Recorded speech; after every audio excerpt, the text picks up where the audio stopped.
everyone, and thank you for listening to What Happens in This House Stays in This House Strength Over Silence podcast. I am your host today, Tammy Montgomery Dozier. Again, thank you guys for listening. I appreciate all of your support thus far.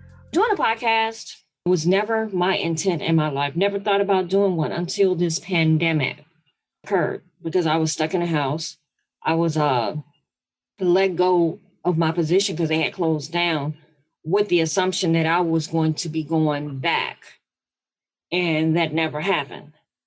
So being in the house and thinking about things to do and how to keep myself preoccupied, this came about a surprise to me doing this. I had already done What Happens in This House Stays in This House benefit for mental health. So this particular thing was not in my wheelhouse on what to do. But it was a passion of mine to talk about mental health in the African-American community because of all the things that I had gone through and things that had transpired in my life. So in the midst of me doing this, I had to trust the process. I had to trust that there was a reason for me to come up with this and say, you know what, let's do What Happens in This House Stays in This House podcast, Strength Over Silence, because that is what I have been speaking on about mental health. And to get special guests and to get people to come on and talk about that things. And this has been the most amazing experience because I've had people that I've been around for years and just bringing them on here, I have learned a lot of different things. So when you start things in life and things happen to you that is out of the ordinary and it may be uncomfortable, you have to trust the process. You have to know that the end goal is going to be rewarding because you don't know where you're going. You know, that's just like when you're driving and you put the address into the GPS.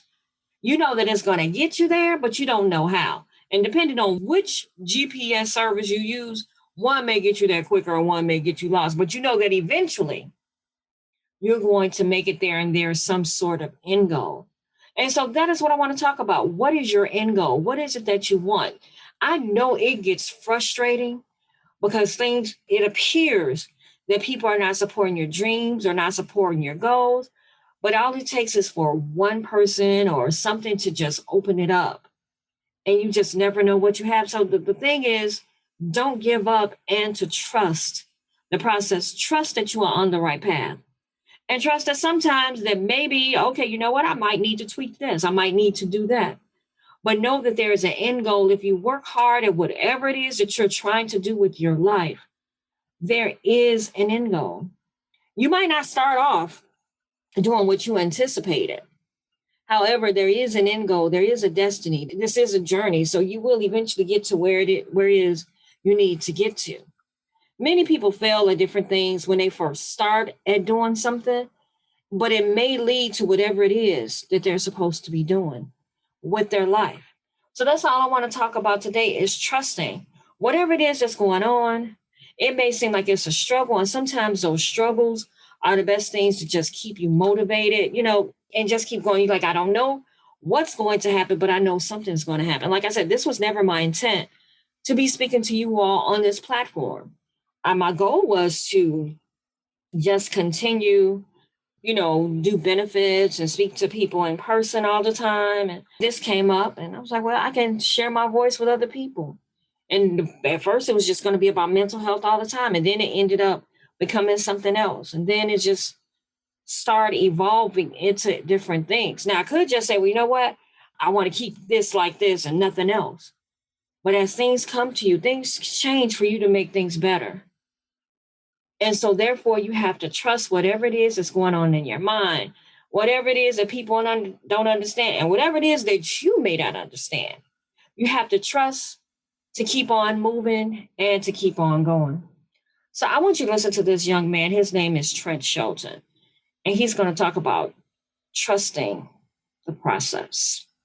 Hey, what's up, rehabs across the world? Trent here. He's actually taking in the sunset, protecting my peace in New York City. And one thing that I know for a fact that a lot of people don't have these days is patience. And I like to think that patience is a part of faith, right? Believing the odds are beatable even when the odds say it's impossible. And it reminds me of having a gardener's mindset. Now I remember going to Little Rock, Arkansas to visit my grandpa, and he taught me a valuable lesson. Bless his soul, he's no longer alive. But he taught me a valuable lesson about patience and about having faith. Because sometimes we think faith is, even though we know it's seeing the unseen, but a lot of us, we think faith is actually like seeing it then believing it. But faith is believing it before you see it, right? And hoping that it comes to fruition or that harvest will take place. But I remember going to Little Rock, Arkansas when I was a little kid, and my grandfather, he had this garden. He grew up on a farm, so he was a gardener. I was far from it. But he had this garden, and every time we would go there, I would be like so intrigued of the process of planting a seed and watching that seed grow. Because I'm a firm believer in life now that every seed you plant will grow, whether it's positive or whether it's negative. And so we'll go there and we'll plant these seeds, different seeds, just different crops we wanted to plant. And I remember one specific time when I was down there and we planted seeds. I was probably like 7 years old. Literally, we planted the seeds, and 2 hours later, I went to my grandfather. I was like, "Grandfather, we must have did something wrong because like we planted the seed 2 hours ago, nothing has happened." And my grandfather always said, "Trent, just be patient and trust the process." So, at 7 years old, 6 years old, I think patience is 2 hours later. So I go back to him 2 hours after that and say, "Grandpa, listen, I'm like, it's 2 hours, it's 4 hours now. We planted the seed, nothing has happened." He said, "Trent, just be patient and trust the process." So patient to me then meant tomorrow. So the next day I go to my grandpa and say, "Grandpa, look, we did something wrong. Like nothing has happened. We planted this seed. I thought we did it right." He said, "Trent, just be patient and trust the process." So that whole process of me coming to him lasted till we left back to New Orleans. And I remember a few months later, he called and he asked to speak to me. He said, "Trent, guess what? That seed that we planted, it's time for the harvest." That crop grew. And he said, in life, always have this mindset. Just be patient and trust the process. And so a lot of people look at my life now and they see me traveling the world, speaking all across the world, and they see Rehab Time, millions of people, and they think it was an overnight thing. It took a lot of long nights. It took me going to places where one person would show up, 10 people would show up, where nobody was watching my videos. But I knew, just like my grandfather was teaching me, if I did the right things, put in the work, if I had faith, if I believed the odds were beatable even when the odds say it's impossible, then that harvest will come. It's been a decade, it's 2019 now. And the seeds I planted back in 2009 are now showing up. My point in making this video is to ask you this question. Are you being patient? Are you trusting the process? We live in a social media era where I like to call it microwave era. You see so many people start something today and they expect the result tomorrow. They expect the result next week. They expect the result next month. They expect the result at the end of the year. And a lot of people quit because those results don't show up on their time. Anything that takes time to build is powerful. Great things take time. So remember this. As long as you're watering the seed by hard work, dedication, commitment, consistency, doing the things that you know you need to do, just know that growth is gonna happen. And my definition of faith is simply this: believing something is growing, even when you can't see growth taking place. Just like that seed that me and my grandfather planted. That gardener knows that something's going on beneath the surface, even if it doesn't show up till months later. Like I said in every single video, it all starts with you. It's rehab time. Let's get it. Trust the process. Be patient. Have faith. Let's get it. I loved what he had to say. Just so motivating. about it. Basically, it took him about 10 years to get to where he is now, but he never gave up. He knew that that was something that he wanted to do, so he trusted the process. So this is what I want to do. I want to share with you some things, a couple of ways to trust the process. So what you need to do is focus on the value that you're adding. Are you just looking at it for yourself, or is your goal to get out there and help other people to, hey, share yourself with other people? What is your goal? What value are you adding? And some people, it may be about money. Some people just be maybe about going out there helping other people. But what is it that you want? And only worry about the things you can control. The thing is, you can't control how much money you're going to end up making in the end. All you can do is your best. I see, who's her name? Tabitha Brown. I just love her. Her dreams were way bigger than I think than what she ever thought. And I don't know if you guys know, she's vegan, and she came out and started talking about her life, and she's just so personable. And I'm sure that her intention was just to get online and just to speak with people and share her story. And now she's bigger than ever. You know, and sometimes at the beginning, people may not follow you. People may not understand what it is that you're trying to do. But you cannot worry about that. You just keep on doing whatever it is that you want to do. And something will happen for you. And have faith in the unknown. And that's definitely what trust the process means, that you just have no clue. When I first started out speaking and different things, I never thought that I was going to be a good enough speaker to get in front of people. My first speech was horrible. I got up there like, oh my God, I said my speech and it was about me. So how bad can you be if you're telling a speech about yourself and you don't know yourself? And that was my first speech that I had ever done, talking about myself in front of people. And so I did my speech, and I waited about maybe 2 or 3 months before I went back, and I had a mentor. And she said, listen, I don't care if you are shaking and screaming up there, shaking and sweating up there. You get up there no matter what. If it's horrible, it's just horrible. And I came back, and I kept on. And I kept on speaking until I got more comfortable. Not to say that you still don't get nervous when you talk in front of people, but had I stopped and just let my fear conquer me, then I wouldn't be speaking with you at this present time right now. So the thing about trusting process is it's not comfortable. It's highly uncomfortable because you don't know, you can't see down the line. Even though you have no clue, you still have to act with confidence and just say, my favorite saying, I know what I know. I know something's going to change. I know that something's going to be different. And also, as I said before, it may not work all the time, but you have to embrace your failures. You have to know what this didn't work, so let me try this. This didn't work, so let me try this. And that's all it is. Because if you stop and you never try, then what are you doing? If you just stop at the first sign of failure, the first time you didn't get it right. It's about keep on moving, keep going. Use what you learned during each step of the process.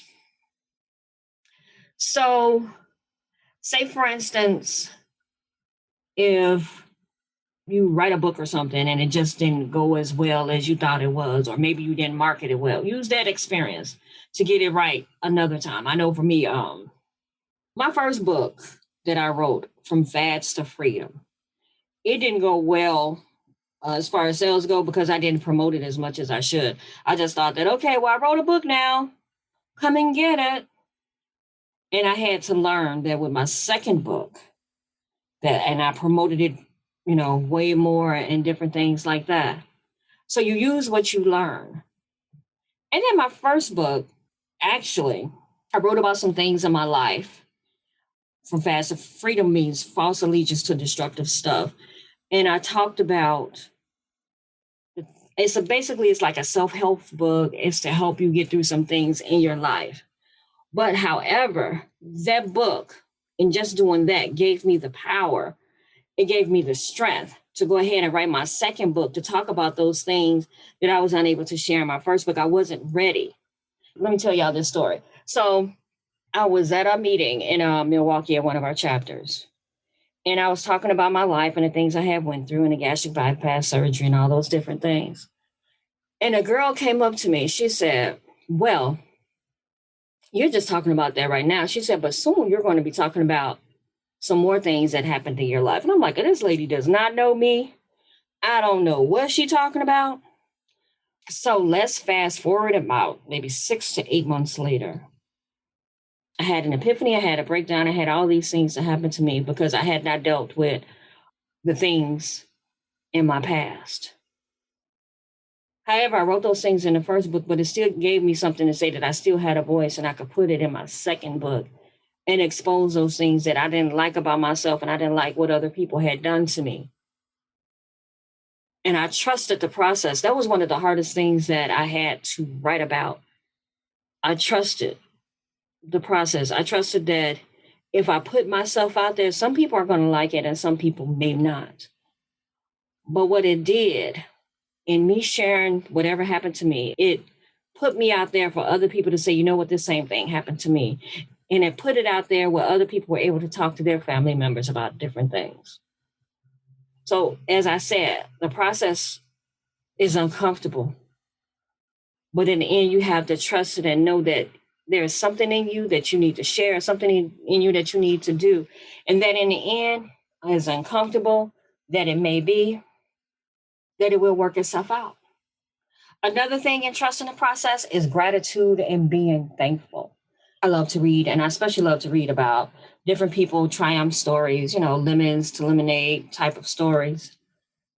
And the one thing that I noticed that most people said who are successful is that they practice gratitude. They got up every morning and said thank you, from Oprah to Maria Shriver to Denzel Washington, and says that when he wakes up in the morning, he said he puts his slippers up under his bed. So, because while he gets on his knees to take his slippers from under the bed, that he's still on his knees and he can begin to pray because he's already down there on his knees. And it's like, wow, that everything that they have, everything they're thankful. Tyler Perry, another one, thankful, grateful for everything. And they put themselves out there for other people. They give back. And it's just being grateful to wake up another day. Oftentimes when you're in a bad place for yourself, sometimes if you're in a bad place for yourself and you go out there and you try to lift somebody else up, it actually lifts you up too. Because sometimes in you speaking and you sharing yourself with other people, it comes back fold onto you too. It helps you. It uplifts you. So gratitude and being thankful, being happy, even during this time, the pandemic, being grateful just to be alive. And I know some people, they may have caught COVID and all those different things, but I'm sure they're more grateful to be alive. We've lost family members and different things to this nasty thing, and we still have to move on and go on. And just to be thankful to be here and to be thankful that those people that were here, we had them in our lives and they provided something, they gave us something in life. We hate to see them go or to be gone, but just to be grateful, just to know that you have another day to do something, another day to help somebody else out, another day. And then you have to visualize success. Visualize that. What do you want? So if you want to be a speaker, do you see yourself speaking in front of millions of people? Do you see yourself speaking in front of 2 people? If you have something, you have a winery. If you have, I know I say a winery because I do like to drink wine. But if you have something that you want to create, visualize it. Do you want to sell one or do you just want to sell 1 million? Whatever it is that you want, visualize what it is. And that's where a vision board comes in. If you've never created one, that is an awesome thing. I have a couple of them here in my home. Believe it or not, that is a process. You can put all that stuff on your vision board that you want to have in your life. However, there is a process that comes along with that. It doesn't just appear. There has to be some form of work, something that you have to do for it to happen. Whatever it is. I know that they say Beyonce wants I know she has a Grammy. She wants an Oscar. So she works out in front of that. She has a vision board. She works out with that every day. She visualized that is what she wants.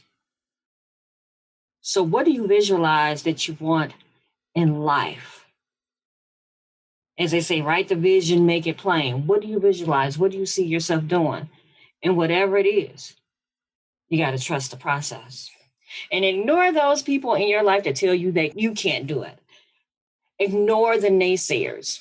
There are always going to be people in your life to tell you, well, you know what? Well, I wouldn't try that, because they wouldn't try it. Oftentimes, when people don't have dreams of their own, the things that they want to do on their own, they're not going to see your vision because they don't have a vision. So you can't allow non-vision people to mess with your vision. You're visionary, but you let non-vision people tell you what you can or cannot do. Or maybe their time has passed and they said, well, you know what? It didn't work for me, so I know it's not going to work for you. You have to not listen to those people. If you have a vision, and it is the craziest thing, if your vision is, I'm not sure, I know somebody said they wanted to be a clown. If that's your vision, bam. And that's what you were meant to be in this earth, bam. No matter what it is, who am I to tell you that's not what you're supposed to be doing? Who am I? So ignore those people who tell you that you cannot do something. Trust the process. And I think I've mentioned this before. Embrace your failures. Embrace your things that don't go right, because it is definitely going to happen. As I said, my first book did not go well, and it was partly my fault. I did not put forth the effort. I didn't trust the process. And I was still scared of my own power. I was still scared that I had a voice. And by the way, you still can. You can get it on Amazon. Fast of Freedom, False Allegiance to Destructive Stuff, health book, my next book that I wrote, Addicted to Pain, where I talked about everything that I went through, being addicted to different things. So embrace what it is. And again, it may work out, it may not. Go back to the drawing board. I've had several friends that done different things at the beginning and it didn't work out. And then they went back and they tried and they did something else. And it was the most successful thing that they could have done. Sometimes the first thing that you do may lead you into the second thing, may lead you into meeting someone that's like, this may work for me. You know, sometimes people are chasing money and dollars, so they're not chasing what's in their heart. So chase what's in your heart, chase whatever it is that you need to do. Now, money is perfectly fine, but if it's not going to make you happy and help you with whatever it is that you were meant to do in this life, you know, again, I'm not trying to tell you not to chase money, because listen, everybody needs that to survive. But I'm just saying, don't be so running after it till you forget who you are and you forget your purpose, because you have to trust the process. So achieving your goals isn't meant to be easy. But when you learn how to trust the process and you're able to be grateful for the process that you've made and the progress that you've made, you will feel a huge reward. It's not going to be easy. It's not going to come overnight. It is a process. And know that you can make it. We are all in this together. And hey, again, I want to thank you guys for listening to me. Trust the process. Trust whatever your gut is telling you. When those people telling you that you can't, you have to know that you can. So guys, again, thank you for listening to me, to What Happens in This House Stays in This House, Strength Over Silence podcast. I've been your host, Tammy Montgomery Dozier. Please check out my website, www.connectedbyloveconsulting.net. I have a Facebook page as well as Instagram. They're all Connected by Love. I have a Twitter account. All of these different things, ways to contact me, 773-251-5537. I do have my Facebook podcast, What Happens in This House Stays in This House page as well. Reach out to me. Let me know how you're thinking. Let me know if there's something else that you want me to talk about. I would be glad to do that for you. So again, thank you for listening and enjoy your week.